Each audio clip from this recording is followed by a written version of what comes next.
Above all else, focus on acquiring knowledge and skills. Knowledge and skills are like gold, a currency you will transform into something more valuable than you can imagine. It's similar to one of your tweets, which is eventually the time that was not spent on learning skills will catch up to you and the fall will be painful. What's that mean? Well, life can be kind of difficult, right? You don't really know sometimes where you're headed.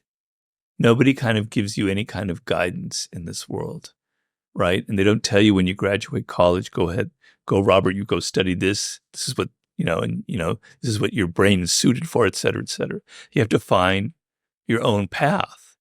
And so for me personally, I spent years in the wilderness.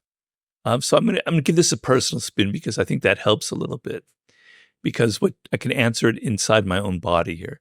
So I know I want to be a writer, but I can't figure out what the hell I'm going to write. So I leave college and I try journalism because I have to make a living. I have to support myself. And I don't really like it. It doesn't suit me. You write an article and then a week later it's forgotten. Nobody reads about it. And as somebody who studied ancient Greek and Latin in college, I think in terms of thousands of years and not in 3 days or a week, I want something that I write to be read in 3024, sorry.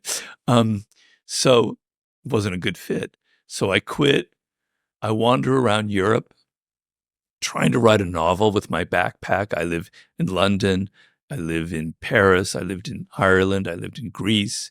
You name it. I taught English in Spain. Trying to write a novel. I had no discipline. I couldn't do it. It didn't work. And starting to get depressed. Then my dad isn't well. I decided I'm going to move back to Los Angeles.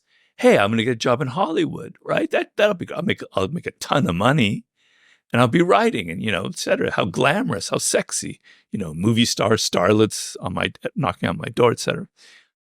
Okay, terrible, terrible fit, because I'm a control freak.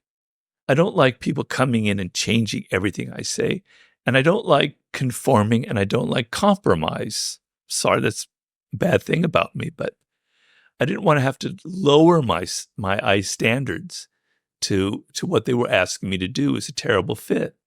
All right, now comes the chance. I meet this man, Joost Elfer, as we mentioned earlier, in Italy, and he asked me if I have any ideas for books, and I kind of improvised the 48 Laws of Power. The point of my long-winded story here is I had spent 18 years or so acquiring high levels of skill in writing, okay? I learned in journalism how to write under a deadline, under pressure, how to make it dramatic, how to make the opening sentence exciting enough to make you read on further. Trying to write novels taught me about creating stories, which is a huge part of my writing. Working in Hollywood, I learned how to research, which is a huge element, and then the theatrical element, making things dramatic, also story. Okay? All of that time, slowly by slowly, brick by brick, I had developed real level skill. So when it came time to write the 48 Laws of Power, I could do it. I had learned all this discipline. I had learned how to write under a deadline. I learned how to make things entertaining. The whole bag. Okay?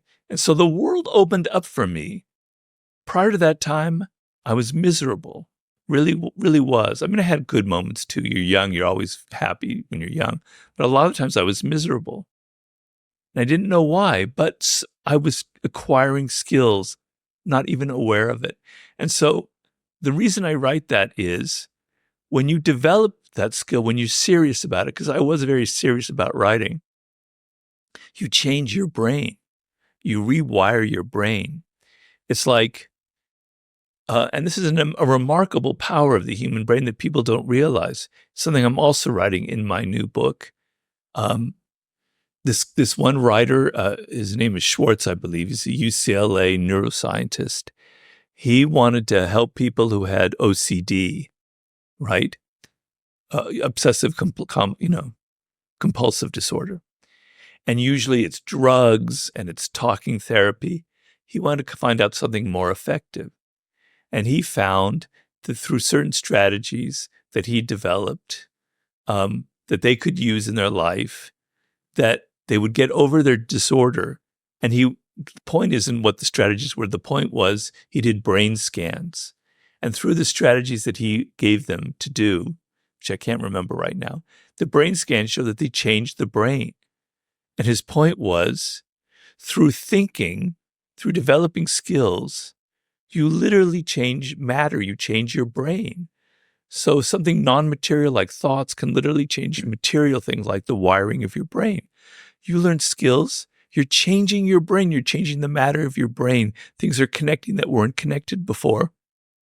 And slowly, if you do it, if you're serious enough, a point will be reached like it was reached in my life, where either you will start a business or someone will ask you to do something like write a book or make a film, and the world will open up for you and you'll be able to do it because you have that, you've laid the ground, you've laid the soil, everything is there, it's rich, and now something great, amazing will sprout up out of it.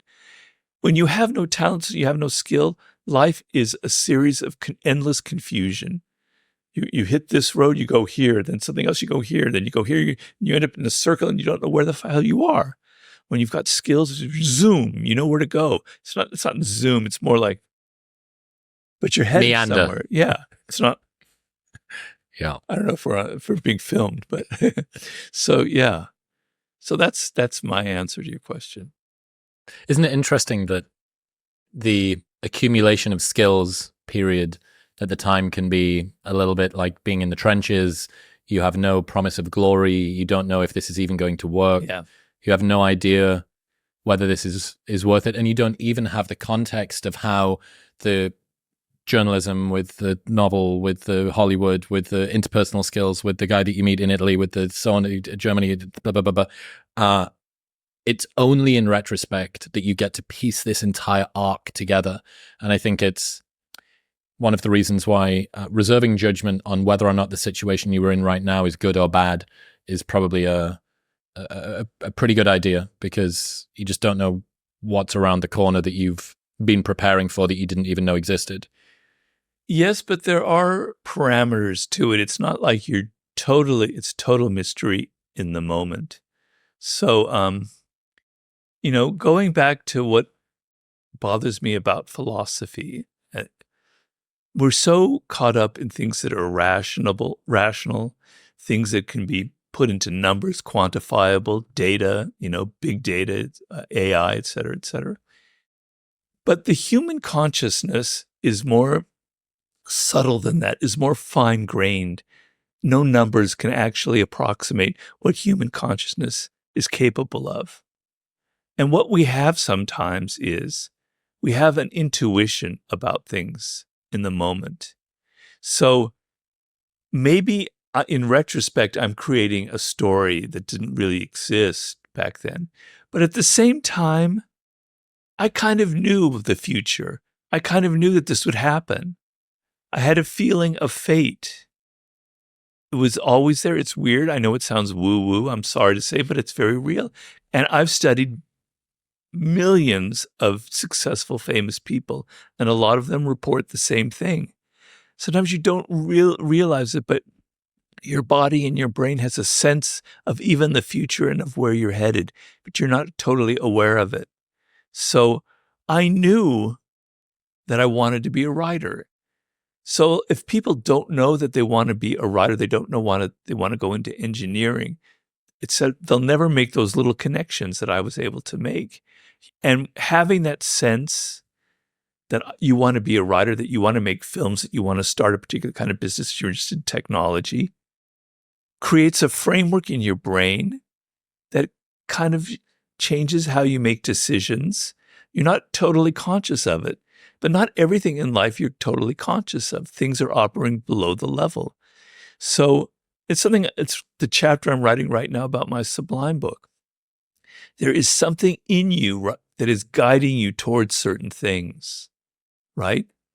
Guided you towards podcasting. I don't know your life. I don't know your biography before then, but something inched you towards that. What is that? It's interesting to find out.